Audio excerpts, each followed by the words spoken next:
Classes. This is Priyanka Akhilesh Dikshit and I hope कि आप अपने अपने घरों में सुरक्षित होंगे और अपनी सेहत का बहुत अच्छे से ध्यान दे रहे होंगे। और आज हम बहुत ही इंपॉर्टेंट टॉपिक करने जा रहे हैं। क्लास 9th के chapter forces and laws of motion के बारे में हम पढ़ेंगे। उसका एक सब टॉपिक यानी कि Newton's law of motion, as you can also see on my board, इसको हम पढ़ेंगे आज अपनी वीडियो में। So Newton's law of motion के बारे में पढ़ने से पहले मैं आपको एक हल्की सी जानकारी देना चाहती हूँ। थोड़ा सा ऐड कर देते हैं, इसमें एक स्टोरी सी बना देते हैं। क्या हुआ था कि गैलीलियो नाम के साइंटिस्ट हुआ करते थे, ठीक है। गैलीलियो साइंटिस्ट ने क्या किया था, उन्होंने ये बताया कि मान लीजिए, सपोज करिए कि मेरे पास दो ऑब्जेक्ट्स हैं, ठीक है। एक बहुत ही हैवी है और एक बहुत ही लाइटर वेट है as compare to heavier one, ठीक है। एक हल्की बॉडी है और एक हैवी बॉडी है। तो गैलीलियो ने ये कहा कि अगर मैं दोनों ऑब्जेक्ट्स को सेम डिस्टेंस से, यानी कि जिसमें क्या है सेम हाइट से, अगर मैं उन दोनों को ड्रॉप करता हूं तो वो सेम टाइम पर अर्थ की सरफेस को जो है पहुंचेंगे, ठीक है। जो डिस्टेंस का जो ट्रेवल टाइम है उनका वो सेम होगा दोनों ऑब्जेक्ट्स का। इससे मतलब उन्होंने ये नहीं बोला कि हाँ हैवी वाली जो है ये देर में पहुंचेगी या लाइटर वन है ये देर में पहुंचेगी, उन्होंने ऐसा कुछ नहीं कहा। उन्होंने कहा कि दोनों जो बॉडीज हैं वो सेम टाइम पर अर्थ के सरफेस को टच करेंगी, ठीक है। उन्होंने और भी थ्योरीज दी अपनी कि मतलब अगर इंक्लाइंड प्लेन होगा तो ऑब्जेक्ट कैसे मूव करेगा, या मतलब स्ट्रेट पाथ होगा तो कैसे मूव करेगा। तो गैलीलियो को क्या है, मतलब वो बहुत ही, उनकी जो थ्योरी थी लोगों ने क्या किया, वो मतलब उनकी थ्योरीज को इतना पसंद नहीं किया, ठीक है। लोगों ने उन्हें करार कर दिया कि ये इंसान पागल है, ठीक है। तो अब हमारी बात आती है आइजक न्यूटन की। तो न्यूटन ने क्या देखा कि ये टॉपिक तो बहुत ही इंटरेस्टिंग है, रिसर्चफुल है। तो उन्होंने इस गैलीलियो की ही थ्योरी को, जो गैलीलियो की ये डिस्कवरी थी, इस चीज पर क्या है ज्यादा फोकस किया और अपने रिसर्च वर्क जो है उसे स्टार्ट किया। और फाइनली उन्होंने हमें क्या दिया, न्यूटन्स लॉज ऑफ मोशन, ठीक है। कि ये जो हमारे ऑब्जेक्ट्स हैं जब ये मोशन में होते हैं, मूवमेंट में होते हैं, तो इन पर क्या फोर्स एक्ट करता है, कैसे इन पर फोर्स एक्ट करता है, क्या पोजीशन होती है, एंड ऑल दैट, जो भी चीजें थी किसी भी ऑब्जेक्ट की मोशन के टाइम पर क्या क्या उसके साथ में होता है, तो वो बेसिकली हमें न्यूटन्स लॉ ऑफ मोशन के बारे में के थ्रू हमें पता चलता है, ठीक है। तो फाइनली हम बात करेंगे आज हमारे न्यूटन्स लॉ के फर्स्ट मोशन के बारे में, फर्स्ट लॉ के बारे में, सॉरी। तो आज हम ये वीडियो जो मेरी बेसिकली फर्स्ट लॉ के बारे में है आज। इस वीडियो के बाद में आप लोगों को जो नेक्स्ट वीडियो आएगा वो आएगा मोमेंटम पे, क्योंकि सेकंड लॉ ऑफ मोशन को पढ़ने से पहले क्या है, हमें मोमेंटम के बारे में पूरी जो इन्फॉर्मेशन है, वो बेसिक कंसेप्ट जो है वो मैं क्लियर करूंगी। आफ्टर देन मैं सेकंड लॉ ऑफ मोशन को शेयर करूंगी आपके साथ, ठीक है। तो आज हम शेयर करेंगे, आज हम डिस्कस करते हैं Newton's first law of motion. तो चलिए स्टार्ट करते हैं। जो हमारा फर्स्ट लॉ ऑफ मोशन है उसमें हमने उसको करने से पहले हम बात कर लेते हैं, थोड़ा सा याद कर लेते हैं। हमारी प्रीवियस वीडियो में हमने किया था इन डिटेल में कि इनर्शिया क्या होता है, ठीक है। तो आप लोगों को पता है कि इनर्शिया क्या है, हमारे बॉडी के अंदर लेजीनेस और रेजिस्टेंस देना किसी भी एक्सटर्नल फोर्स को, कि हमारे जो स्टेट है, चाहे हम रेस्ट में हैं या हम मोशन में हैं, उसको अपोज करना, दैट इज कॉल्ड इनर्शिया, ठीक है। तो हमने अपनी प्रीवियस वीडियो में पढ़ा था कि जो इनर्शिया है वो बेसिकली 3 टाइप्स का होता है, ठीक है। आई थिंक कि आप लोगों को याद होगा, इनर्शिया जो है बेसिकली 3 टाइप्स का होता है। फर्स्ट टाइप क्या होता है, इनर्शिया ऑफ रेस्ट, ठीक है।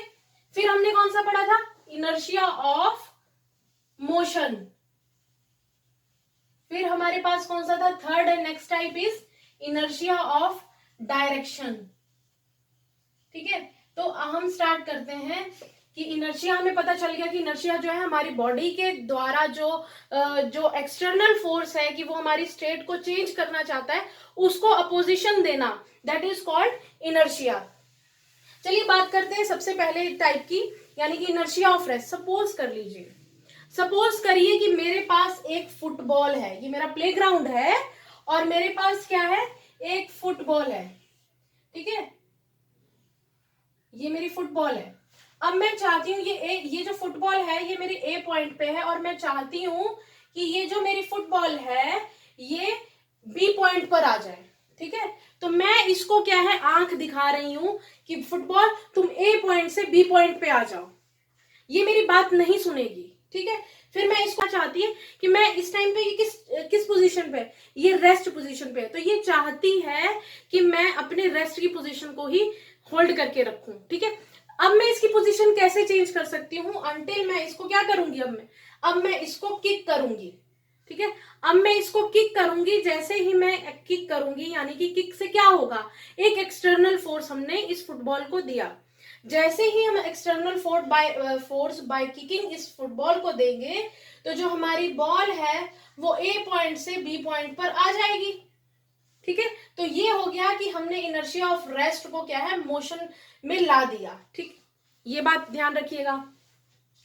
ये आई थिंक क्लियर है कि मतलब जो फुटबॉल है उसके अंदर कोई कैपेसिटी नहीं है कि वो खुद से ए पॉइंट से बी पॉइंट तक चली जाए, अंटिल हम उसको कोई फोर्स जो है बाहर से नहीं प्रोवाइड करते। तो ये है इनर्शिया ऑफ रेस्ट, क्योंकि फुटबॉल जो थी हमारी रेस्ट पे थी। अब हम बात करते हैं इनर्शिया ऑफ मोशन की। सपोज कर लीजिए कि मेरे एक ट्रक है। ठीक है, मान लीजिए ये ट्रक है और ये ट्रक जो है बहुत ही स्पीड से जो है जा रहा है। ठीक है, ये रोड पे बहुत ही स्पीड से जा रहा है, कांस्टेंट स्पीड से जा रहा है। अब ये क्या करेगा, जैसे ही कोई इसको मतलब आदमी या कोई दूसरा व्हीकल यहां से सामने से नजर आता दिखाई देगा, तो ये अपने को रोकने के लिए, क्योंकि ये एक तरह से इसके लिए क्या एक्ट करेगा, एक एक्सटर्नल फोर्स, क्योंकि इसको क्या है, अपने को बचाने के लिए खुद इस व्हीकल को रोकना जरूरी हो जाएगा। तो ये क्या है, एक तरह से एक्सटर्नल फोर्स दिख गया उसे कि मुझे अब ये मेरे सामने जो है व्हीकल है, तो मुझे खुद को बचाने के लिए और एक्सीडेंट को रोकने के लिए क्या करना पड़ेगा, मुझे एक्सटर्नल फोर्स यानी कि मुझे ब्रेक अप्लाई करनी पड़ेगी। ठीक है, तो उसके मोशन में हमने क्या किया, उसने खुद अपने व्हीकल ने क्या किया, ब्रेक अप्लाई किया। तो ब्रेक अप्लाई किया, ब्रेक क्यों अप्लाई किया, ताकि वो जो है रुक जाए और इन दोनों के बीच में क्या है, टक्कर ना हो। ठीक है, तो ये क्या था हमारे पास, इनर्शिया ऑफ मोशन। अगर यहां पर ये व्हीकल ना आता तो हमारा जो ट्रक था, ये हमारी जो कार थी, ये क्या करेगी, अपने कांस्टेंट मोशन में चलती जाती और ये चाहती कि पूरी रोड पे मैं ही धीरे धीरे जो भी कांस्टेंट स्पीड में जा रही है, मैं उस कांस्टेंट स्पीड में चलता रहूं। लेकिन यहाँ पर क्या हुआ कि यहाँ पर एक व्हीकल जो है वो आ गया और इनका एक्सीडेंट रोकने के लिए इस ट्रक को क्या करना पड़ा, एक्सटर्नल फोर्स अप्लाई करना पड़ा, अपने मोशन में ब्रेक अप्लाई करना पड़ा ताकि जो है ये रुक जाए। ठीक है, तो यहाँ पर क्या था, मोशन था, हमने क्या किया, इनर्शिया ऑफ मोशन। तो यहाँ पर मोशन की बात कर रहे थे, यहाँ पे हम बात कर रहे थे कि जो रेस्ट है उसको हमने चेंज किया मोशन में। यहाँ पर क्या है, ये मोशन में है, इसे हमने चेंज किया रेस्ट में। अब बात करते हैं इनर्शिया ऑफ डायरेक्शन की। ठीक है, इसे हम ऐसे वर्बली यहाँ पे मैं आपसे बात शेयर करती हूँ, क्या होता है इनर्शिया ऑफ डायरेक्शन में। अब आप यही सपोज कर लेते हैं कि हमारी जो ट्रक है ये बहुत सीधे सीधे जा रही है। ठीक है, ये स्ट्रेट रोड में जा रही है और क्या हुआ, सडनली इसको सामने से जो है एक इस डायरेक्शन से भी और इस डायरेक्शन से भी क्या है, इसको व्हीकल नजर आता है जो इसकी तरफ बढ़ता चला आ रहा है।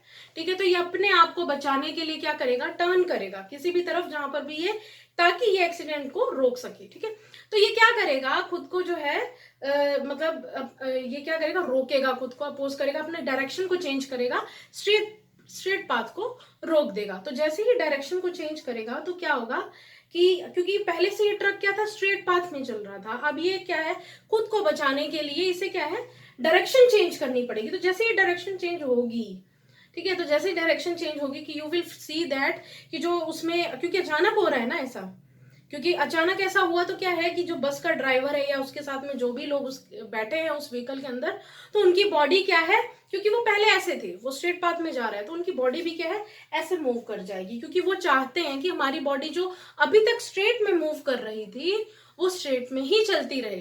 तो क्या होगा, उनकी जो बॉडी है वो भी क्या है, डायरेक्शन के साथ में ऐसे टर्न करेगी। ठीक है, तो ये था हमारा कि डायरेक्शन के साथ में खुद की बॉडी को चेंज कर देना। ठीक है, सेम डायरेक्शन में जा रहा था लेकिन डायरेक्शन के अकॉर्डिंग क्योंकि अपोजिशन हो रहा है तो वो अपने आप को चेंज करेंगे। तो ये था हमारा इनर्शिया ऑफ मोशन के बारे में। इनर्शिया ऑफ मोशन क्या होता है, 3 तरह का होता है, इनर्शिया ऑफ रेस्ट, मोशन और डायरेक्शन। अब आप सोचोगे कि मैंने इतना डिटेल में इनर्शिया ऑफ मोशन क्यों समझाया जबकि हम ये पहले भी पढ़ चुके थे। तो अब हमारा जो फर्स्ट लॉ है वो इसी पे डिपेंड है, इसलिए मैंने यहाँ पर क्या किया, क्योंकि जो लोग इस चैनल पर फर्स्ट टाइम मेरी वीडियो देख रहे हैं तो उनको मैं ये बताना चाहूंगी, क्योंकि उन्होंने शायद वो वीडियो नहीं देखी हो, तो मैं उनके लिए मैंने क्लियर कर दिया। और जिनके लिए सेकंड टाइम भी है तो उनको भी क्या हो जाएगा, एक रिवीजन हो जाएगा कि हमारा जो इनर्शिया बेसिकली उसमें क्या होते हैं, 3 टाइप्स होते हैं और ऐसे ऐसे होता है। अब हम बात करते हैं कि हमारा जो फर्स्ट लॉ है वो बेसिकली कहता क्या है। अब चलिए बात कर लेते हैं कि जो फर्स्ट लॉ है एक्चुअली उसकी स्टेटमेंट क्या है। ठीक है, तो जो स्टेटमेंट वाइज है वो हमारा फर्स्ट लॉ ये कहता है कि an object at rest stage at rest. ठीक है, अगर कोई ऑब्जेक्ट है वो रेस्ट पे है तो वो चाहेगा कि वो रेस्ट पे रहे। एन ऑब्जेक्ट इन मोशन, अगर वो मोशन में है, स्टेज इन मोशन, तो वो चाहेगा कि मैं मोशन में ही रहूं विद द सेम स्पीड, उसी स्पीड में, and in the same direction, और उसी डायरेक्शन में, unless acted upon bye an external force. ठीक है, तो अभी तक हमने जो भी बात करी वही चीज जो है स्टेटमेंट में लिखी हुई है कि एक जो ऑब्जेक्ट अगर मोशन में है तो वो चाहेगा कि मैं मोशन में रहूं, और अगर कोई ऑब्जेक्ट जो है रेस्ट पे है तो वो चाहेगा कि मैं रेस्ट पे रहूं with the same speed and in the same direction, जब तक कोई उस पर बाहरी जो एक्सटर्नल फोर्स जो है वो अप्लाई नहीं हो सकता। ठीक है, तो ये हमारा स्टेटमेंट वाइज जो है वो फर्स्ट लॉ ऑफ मोशन है। और जो फर्स्ट लॉ ऑफ मोशन है उसको हम लॉ ऑफ इनर्शिया के नाम से भी जानते हैं, बिकॉज जो इसमें टोटली है कंसेप्ट जो पीछे इसके लगा हुआ है इस लॉ के पीछे, वो आपने देखा कि वो इनर्शिया का है। ठीक है, तो हम फर्स्ट लॉ ऑफ मोशन को लॉ ऑफ इनर्शिया के नाम से भी जानते हैं। ठीक है, आई होप कि ये जो लॉ है आप लोगों को अंडरस्टैंड हो चुका होगा, अंडरस्टूड हो गया होगा। और अगर आपको ये लॉज जो है इसी एज में अगर अच्छे से आपको लर्न हो जाते हैं, समझ आ जाते हैं, क्योंकि चीजों को समझना बहुत जरूरी होता है, तभी चीजें जो है याद रहती हैं। ठीक है, अगर ये लॉ आपको अच्छे से समझ आ जाते हैं तो लाइफ टाइम जो है आप इस लॉ को कभी भी कोई पूछेगा तो आप जो है इजिली, एग्जैक्टली मे बी ये हो कि आप स्टेटमेंट नहीं दे पाए बट आप उसको बता सकते हैं कि हाँ ये लॉ, ये जो लॉ है एक्चुअली इसमें ये होता है।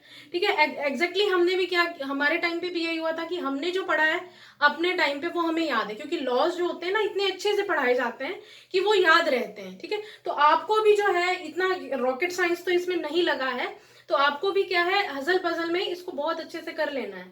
ठीक है, ये फर्स्ट लॉ था, मैं इसीलिए बहुत बर्डन लेके नहीं चल रही हूँ, वीडियो में पार्ट पार्ट में समझाऊंगी। और अब मैं नेक्स्ट जो है हमारी वीडियो वो मोमेंटम पे होगी, after then we will study the second law of motion. ठीक है, तो आई होप कि जो फर्स्ट लॉ ऑफ मोशन है वो आप लोगों को अच्छे से समझ आ गया होगा। इसमें अपना रॉकेट साइंस जो आपने लगाना है वो ये लगाना है कि ये इनर्शिया पे पूरा डिपेंड लॉ है, कैसे इनर्शिया के टाइप्स हैं, क्या कैसे क्या होगा वो सब आप लोगों ने डिटेल में पढ़ लिया है।